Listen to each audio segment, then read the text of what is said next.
Students, welcome. Today we'll discuss worksheet number 16 and our topic is linear equation in two variables. Children, you know that linear equation in one variable has a unique solution. Let us learn today about the linear equation in two variables. Linear equation in two variables can be put in the form of ax plus by plus c equal to 0. This is the standard form of linear equation in two variables. ax plus by plus c equal to 0 एक standard form है linear equation in two variables को लिखने का. आप पहले ax वाली term लिखते हो, फिर by लिखते हो, फिर c लिखते हो. ये ऑर्डर रहता है. आप ऐसा नहीं करते हो कि पहले by लिख दो फिर ax लिख दो. ऐसा नहीं करना है. पहले x वाली टर्म लिखनी है, फिर y वाली टर्म लिखनी है, फिर c इक्वल टू 0 लिखना है. ये स्टैंडर्ड फॉर्म है. और यहाँ पर a, b और c तीनों रियल नंबर्स हैं, यानी ये वास्तविक संख्या है, रियल नंबर्स हैं ये. एंड a और b दोनों ज़ीरो नहीं होना चाहिए. अब आप समझ ही गए हो क्यों. अगर a ज़ीरो हुआ तो ये वाला वेरिएबल आपका ज़ीरो हो जाएगा बिकॉज x से मल्टीप्लाई होके. इसी तरह अगर b ज़ीरो हुआ तो ये भी ज़ीरो हो गया. तो दो वेरिएबल्स तो हमारे पास बचे ही नहीं, इसलिए हमारे a और b दोनों ज़ीरो नहीं होने चाहिए. Linear equation in two variables के जब हम सॉल्यूशन निकालते हैं, इसका मतलब ये होता है x की वो वैल्यू फाइंड आउट करो और y की वो वैल्यू फाइंड आउट करो जिसको हम इक्वेशन में रखें तो लेफ्ट हैंड साइड और राइट हैंड साइड दोनों बराबर आ जाए. यानी x की वो वैल्यू और y की वो वैल्यू जिस पे इक्वेशन के लेफ्ट हैंड साइड और राइट हैंड साइड बराबर होते हैं तो हम बोलते हैं कि ये उस इक्वेशन का सॉल्यूशन है. चलो इसे हिंदी मीडियम में जल्दी से समझते हैं.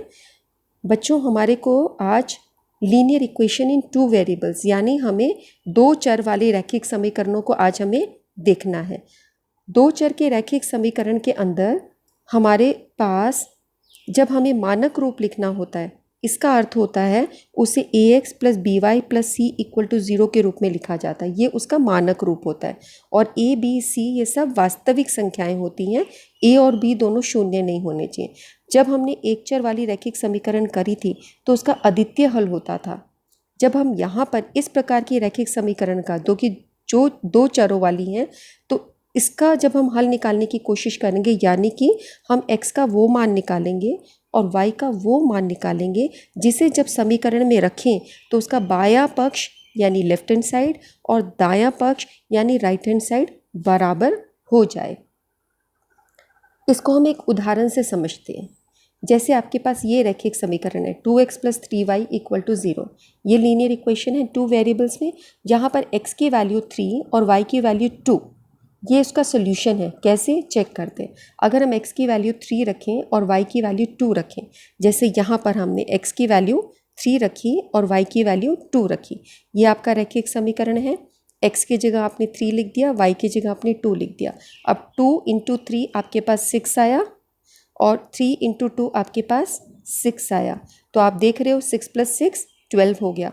तो यहाँ पर लेफ्ट हैंड साइड और राइट हैंड साइड दोनों 12 आए हैं. तो क्योंकि आपका LHS और RHS दायां पक्ष और बायां पक्ष दोनों बराबर हो गया तो हम बोलते हैं कि ये इस इक्वेशन का सॉल्यूशन है. और इसको हम इस तरीके से लिखते हैं ऑर्डर्ड पेयर 3 2 के रूप में. 3 हमने पहले लिखा क्योंकि वो x पक्ष को दिखाता है, और फिर हम 2 लिखते हैं. पहले हमेशा x की वैल्यू लिखी जाती है. आपने पढ़ा ही है कार्तीय तल में कार्टेशियन कोऑर्डिनेट में ये आपका एब्सिस्सा होता है और ये आपका ऑर्डिनेट होता है. पहले एब्सिस्सा लिखते हैं और फिर ऑर्डिनेट लिखते हैं. ठीक है. भुज पहले लिखा जाता है फिर कोटि लिखा जाता है. तो ये तुम्हारा इसका हल है. अब देखते हैं कि क्या 0 4 और 1 4 भी इसके हल हैं. पहले हम 0 4 लेते हैं. तो इस समीकरण में यानी x की जगह हमें 0 लिखना है. पहले हमें x की वैल्यू दी होती है और y की जगह हमें 4 देना है. तो ये हमने लिया इक्वल टू 12. 2 को 0 से गुना करोगे तो 0 आएगा. 3 को 4 से गुना करोगे तो 12 आएगा इक्वल टू 12. अब इन दोनों को जोड़ोगे तो 12 इक्वल टू 12 आ गया. यानी कि लेफ्ट हैंड साइड और राइट हैंड साइड दोनों इक्वल आ गई, यानी कि ये इसका सॉल्यूशन है. अब हम इसको चेक करते हैं x इक्वल टू 1 और y इक्वल टू 4 के लिए. यहाँ पर वही चीज़ बच्चों हिंदी मीडियम में है. हमने यहाँ ये इस चीज़ को हम हल कर चुके हैं. अब हम इसको देख रहे हैं. x की जगह 1 और y की जगह 4 लिख रहे हैं. तो हमने x की जगह 1 लिखा, ये इस समीकरण में, और y की जगह हमने 4 लिया और हमने इसे हल किया। 2 गुना 1 2 आ गया, 3 गुना 4 12 आ गया। तो इस तरफ जब हम जोड़ते हैं तो 14 आया 14, और राइट हैंड साइड आपकी 12 ही रही। तो आप देख रहे हैं यहाँ पे लेफ्ट हैंड साइड 14 है और राइट हैंड साइड 12 है, और ये दोनों इक्वल नहीं है। यहाँ बायां पक्ष और दायां पक्ष बराबर नहीं है, तो ये इस समीकरण का हल नहीं है। 1/4 is not a solution of this equation. आगे चलते हैं। हम ऐसा भी कर सकते हैं कि हम जैसे by putting the value of x, अपनी वैल्यू x की हम अपनी चॉइस से पुट करें और फिर वैल्यू ऑफ y निकालें, यानी x को चूज़ करते जाएं और y को फाइंड आउट करते जाएं, या उल्टा भी कर सकते हैं, y को फिक्स करते जाएं और x की वैल्यू निकालते जाएं। y को चूज़ करते रहोगे, अलग अलग वैल्यूज़ दोगे और x की वैल्यू निकालोगे, या फिर x को अलग अलग वैल्यूज़ दोगे चॉइस से और उससे अलग अलग वैल्यूज़ y की निकालोगे। तो अब हम देखते हैं इस इक्वेशन के अंदर क्या बन सकता है।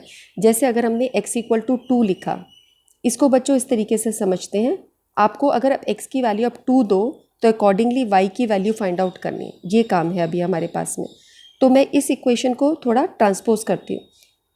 x की वैल्यू मैंने चूज़ कर रखी है, तो मैं इसको इधर ले आती हूँ, तो ये क्या बन जाएगा -2x, और 3y बाहर रह जाएगा, यानी ये इस तरीके से बन जाएगी 3y = 12 - 2x। अब मैंने x को 2 वैल्यू पुट कर दी नेक्स्ट स्टेप में, 3y = 12 - 2 × 2, x की वैल्यू पुट कर दी है यहाँ पर ये 2 गुना 2 4 हल हो गया है, ये आ गया 12 - 4 8 आ गया। तो यानी तुमने सॉल्व करके यहाँ तक निकाल लिया 3y = 8, और y की वैल्यू फिर क्या आ जाएगी 8/3। 3 यहाँ मल्टीप्लाई हो रहा है, इक्वालिटी के इस तरफ जब आता है, समीकरण के इस तरफ में जब बराबर के निशान की इस तरफ आता है तो गुना भाग हो जाता है, तो y = 8/3। ये चीज़ हमने निकाल दी यहाँ पे, y = 8/3। तो आप इस तरीके से करें या इस तरीके से करें, दोनों एक ही बात है। और इस समीकरण को हम दूसरे तरीके से भी हल कर सकते थे। अगर हम इसको ऐसे लिख देते हैं, हमारी इक्वेशन जो थी 3y = ये तो हमने करा ही है, हम इसमें x को एक तरफ रख सकते थे, 2x = 12 - 3y। हम ऐसे भी कर सकते थे, y को कुछ वैल्यू देते जाते, 1 देते, 2 देते, 3 देते, और x की वैल्यू फाइंड आउट करते। तो हम एक को दूसरे के टर्म्स में लिखकर और फिर किसी एक वेरिएबल को वैल्यू देते जाते हैं और दूसरे की वैल्यू निकालते जाते हैं। ये वही चीज़ है बच्चों हिंदी मीडियम में। आई होप सबको समझ आ गया होगा। ये जो अभी बात करी है बच्चों, जो मैं अभी आपको बता रही थी, एक की वैल्यू देते जाते हैं, दूसरी की वैल्यू निकालते जाते हैं, इसी को हम अभी डिस्कस करेंगे find 4 solutions of 2x + y = 7 में। ये हमारी एक्सरसाइज है। ये हमने इक्वेशन लिखी 2x + y = 7। अब मैंने यहाँ पर क्या किया है, y को एक तरफ रखा है, ठीक है, और 2x को इस तरफ ले गए, तो 2x का निशान बदल गया, 7 - 2x हो गया। और फिर यहाँ पर एक टेबल बना ली, x और y लिख दिया, ठीक है। x को वैल्यू देते जा रहे हैं अलग अलग और y की वैल्यू निकालते जाएंगे।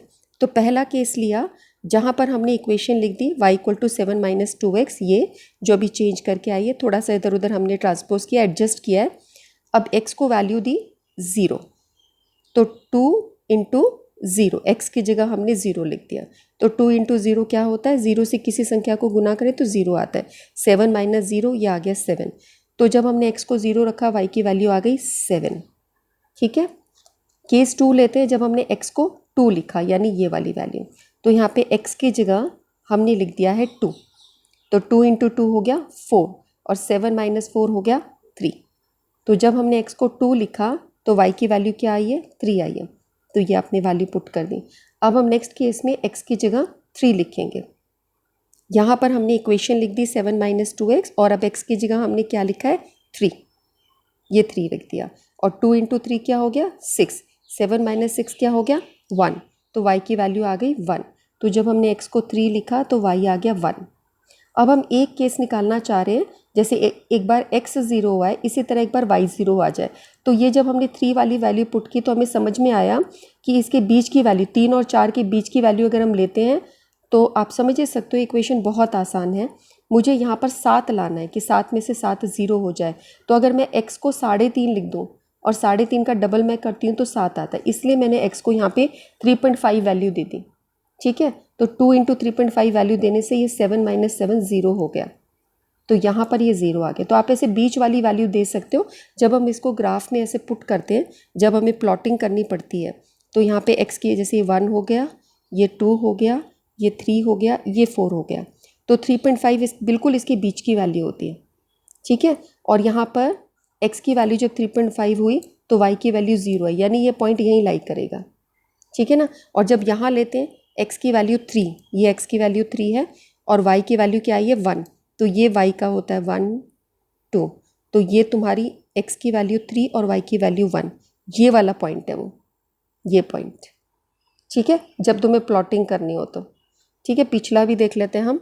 जब x की वैल्यू 2 थी और y की वैल्यू 3, x की वैल्यू 2, ये x की वैल्यू 2 है और y की वैल्यू 3। इसी एक्सिस को जब आप आगे बढ़ाओगे इक्वल डिस्टेंसेस पे तो x की वैल्यू 2 और y की वैल्यू 3, है ना। ये ऐसे तुम्हारे प्लॉटिंग होती चलती है। तो आप इस तरह का बीच वाली वैल्यू ले सकते हो। तो ये फर्स्ट हमने क्या निकाल दिया, इसके 4 सॉल्यूशंस निकाल दिए, 1 सॉल्यूशन, 2 सॉल्यूशन, 3 सॉल्यूशन, 4 सॉल्यूशन, ठीक है। हम इस तरीके से इसके अनलिमिटेड नंबर ऑफ सॉल्यूशंस निकाल सकते हैं। Check whether which of the following are solutions of the equations. इसमें से इस इक्वेशन के x minus 2y equal to 4, x minus 2y equal to 4 के कौन सा सोल्यूशन है। आपको 4 ऑप्शंस दिए हैं, ये चारों वैल्यूज़ हम पुट करेंगे। x की जगह 0 लिखेंगे, आगे वाली x की वैल्यू होती है, पीछे वाली y की वैल्यू होती है। तो एक बार 0 2 वैल्यू डालेंगे, एक बार 2 0, x की जगह 2, y की जगह 0, इसी तरह x की जगह 4, y की जगह 0, x की जगह 1, y की जगह 1। और ये सब वैल्यूज़ इसमें पुट करके देखेंगे, जहाँ पे लेफ्ट हैंड साइड और राइट हैंड साइड इक्वल आ जाएगा तो हम बोलेंगे ये इसका सोल्यूशन है। और फर्स्ट वाले केस से आपने देखा इसने 4 हल निकालने को बोले थे, पर हम अनेक हल निकाल सकते हैं। इस तरह 2 चर के रैखिक समीकरण के अंदर अनेक हल निकाले जा सकते हैं। ये हमने फर्स्ट केस लिया जब x की वैल्यू यहाँ पर 0 है और y की वैल्यू 2 है। तो x पहले लिखा जाता है, y बाद में लिखा जाता है ऑर्डर्ड पेयर के अंदर, इस तरीके से। तो हमने x की जगह 0 लिखा और y की जगह 2 लिखा। तो इसको हल किया, 2 गुना 2 -4, -2 और 2 गुना होके -4 आएगा। तो -4 और 4 क्या ये दोनों बराबर हैं?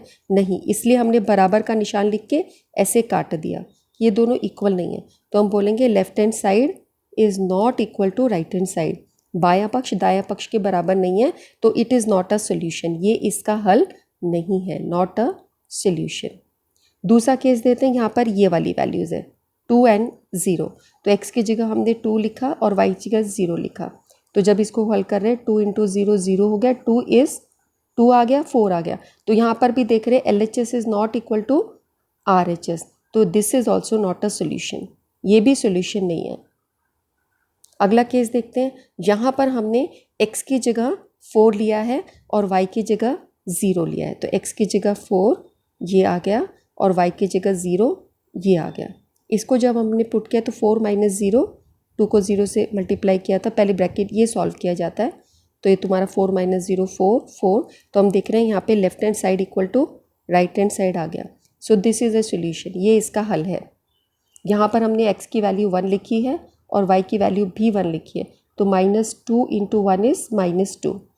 ये -2 को जब 1 से मल्टीप्लाई करते हैं तो -2 आता है। मैं आपको याद दिलाना चाहूँगी, -2 को अगर -1 से मल्टीप्लाई करते हैं तो क्या आता है बच्चों? 2 आता है, तब +2 होता है। लेकिन अब हमारे क्वेश्चन में क्या है? +1 वाला है, तो अभी ये क्या आएगा? -2। इन इंटीजर्स को आपने ध्यान रखना है, हमेशा माइंड में फोकस में प्लस माइनस के निशानों को बहुत ध्यान से देखना है। अब 1 -2, यहाँ पर 2 इंटीजर्स की तुम्हें 2 पूर्णांकों की घटा हो रही है, तो अब ये नंबर बड़ा है, इसमें माइनस का निशान है, इसलिए -1 आएगा, ठीक है। और ये यहाँ पर आ गया 4। अब देख रहे हो दायां पक्ष और बायां पक्ष बराबर नहीं है, तो left hand side is not equal to right hand side, तो हम बोलेंगे कि ये इसका हल नहीं है। तो आज की वीडियो में बच्चों आपने ये देखा कि हम देखते हैं 2 चर के जो रैखिक समीकरण होते हैं उनके हम हल भी निकाल सकते हैं, उनके हल निकालने देखे और अनेकों प्रकार के हल निकल सकते हैं। उसके बाद हमने ये भी देखा कि हम उसके सॉल्यूशंस भी निकाल सकते हैं। उसके सॉल्यूशंस हमने कैसे निकाले? लेफ्ट हैंड साइड और राइट हैंड साइड को वैल्यूज़ देते रहे, x और y को वैल्यू देते रहे, किसी को भी एक को वैल्यू दे दो, दूसरी की निकालो। जिस वैल्यू पर x और y की, जिस वैल्यू पर लेफ्ट हैंड साइड और राइट हैंड साइड बराबर हो जाए तो वो उसका सोल्यूशन होता है या वो उसका हल होता है। इसके बहुत सारे क्वेश्चंस बेटे चैप्टर नंबर 4 से ये लिया गया 4.1 एक्सरसाइज में इसके कुछ क्वेश्चंस हैं जिससे आप एनसीईआरटी से प्रैक्टिस कर सकते हो। इस वर्कशीट को कॉपी में करो, इसकी पिक अपनी टीचर्स को भेजो और इसकी प्रैक्टिस करो, ठीक है। ओके, थैंक यू बेटे, that's all for the day.